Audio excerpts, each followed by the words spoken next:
Interviewing Jenny Ventura. She works at Hugs and she's a psychiatrist.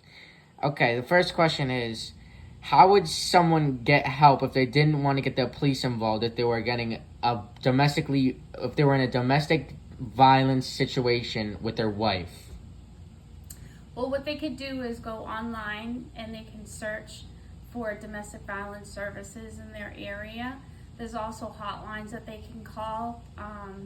They can also reach out to their local, their employer. Some employers have EAP programs, and which is through HR. To get services, they'll provide like counseling services and things like that. Okay. My second question is, why do men think it's not right for them to get help with mental health? Like, why do they view it as like weak or like not like manly if they do that? Well, I think that that's a myth that men create for themselves, where when it comes to masculinity, for men, masculinity means to them to be strong in a way that they can't be emotional. Um, so I think that it's difficult for men to reach out for services, but they do. I work with several men, even people that work for the police department, the fire department. It just sometimes they wait too long to get services.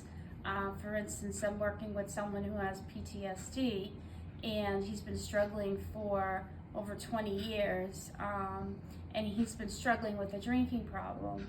And so he's been having to deal with it through that way, that as he's using that as a coping skill. But now he's realizing what was triggering his drinking and has been able to stop drinking entirely and is able to work on his trauma. All right. And for the third question, I have, why do men tend to set themselves up for failure in relationships that they usually put themselves into? Well, I think men think very differently from women. It's just a different side of their brain. When women tend to be more empathic and sensitive, we also tend to explain things, where men sometimes could be impatient and get irritated quickly, that they're not always good communicators or listeners. But women can be like that too. I don't think it really matters if it's a man or a woman. Both genders struggle with that. All right, and the final question is, if someone that you would know would have like problems with domestic violence or something, do you think it would be better to help them, or just like call like somebody and help them, like kind of like force the help on them, or should you kind of just offer it and just like don't like force it on them or anything? Well, when someone's in a domestic violence situation, it's really up to them to reach out for services. It depends on the relationship too. If someone's reaching out, I volunteer with Hugs, and what we do is provide free services to families affected by domestic violence. We offer counseling services. We offer assistance with repairing cars if that was something that they were struggling with in order to be independent.